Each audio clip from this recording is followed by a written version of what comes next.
Hi guys, my name is Hisham.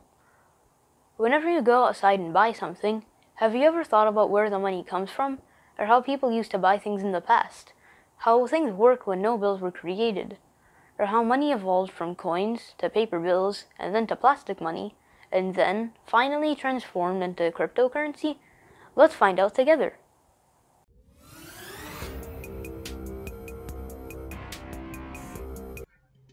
A barter system is an old method of trade. This system has been used for centuries and long before money was introduced. People exchanged services and goods for other services and goods in return. This is called the barter system, and lots of items have been used as commodity money such as gold, silver, copper, rice, salt, peppercorns, large stones, decorated belts, alcohol, cigarettes, and candy. With barter, a person possessing any surplus of value, such as a measure of grain or a quantity of livestock, could directly trade it for something that's supposed to have similar or greater value. Have you ever collected seashells which we might find at the beach? Believe me, it was a precious thing thousands of years ago. People used this as money.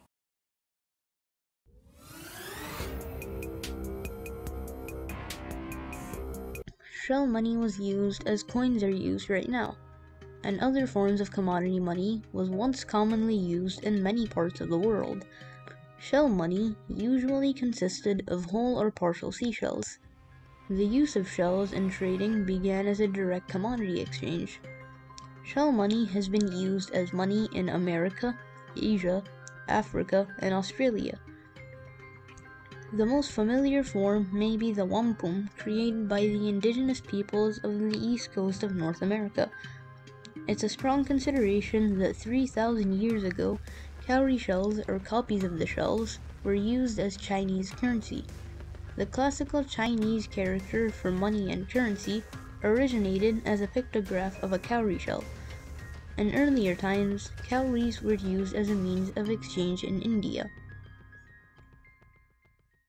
The shekel was the unit of weight in currency first recorded 3000 BC, but at about 1000 BC, money made of bronze was used in China.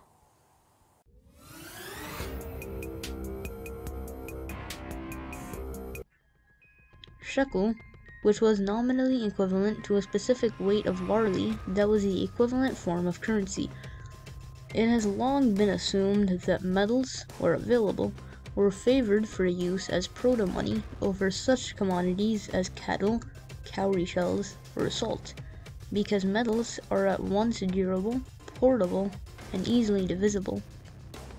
The use of gold as proto-money has been traced back to 4000 BC when the Egyptians used gold bars of a set weight as a medium of exchange.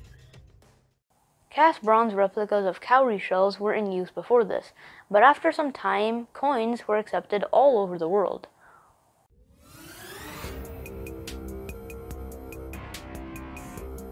It is believed that in the 7th century BC, the first minted coins appeared separately in India, China, and surrounding cities. While these coins were stamped, heated, and hammered with the symbol, the Indian coins were punched metal discs, and Chinese coins were cast bronze with holes to be strung together.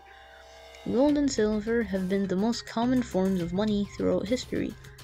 Gold coins began to be minted again in Europe in the 13th century.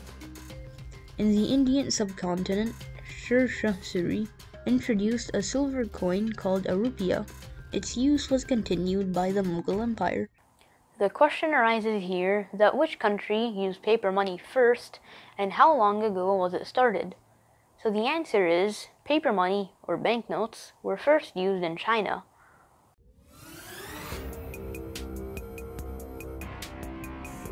The development of the banknote began in the 7th century, with local issues of paper currency, as merchants and wholesalers preferred to avoid the heavy copper coinage in large commercial transactions.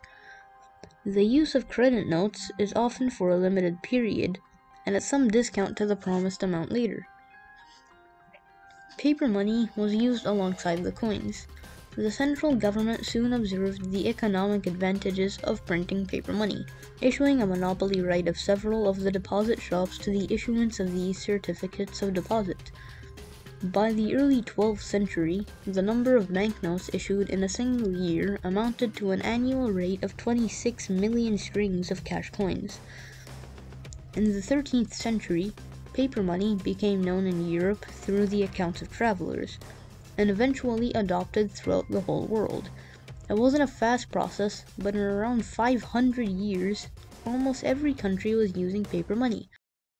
When everything became smarter and many stores started online businesses, the idea of digital currencies was introduced back in 1990.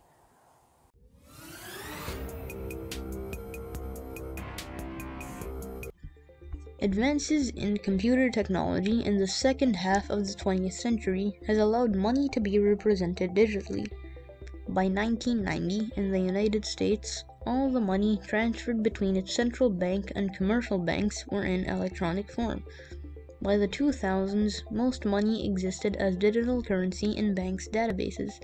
In 2012, 20 to 58% of transactions in most developed countries were electronic.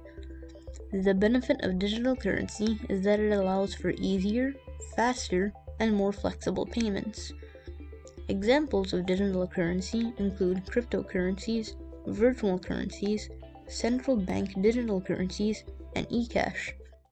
As you might have already known, Facebook is also launching their very own digital currency. In the modern world, we have already started to hear the term cryptocurrency.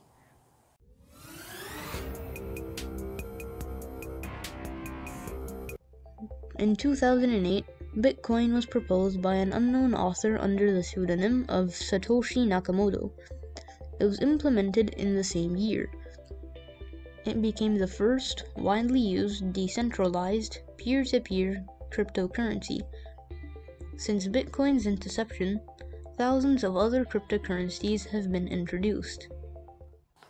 I hope you might have found some interesting information in this video. Please leave a like, comment down below, and subscribe to our channel. We will come up with some new interesting ideas and will hopefully be seeing you very, very soon. Thanks for watching, and bye!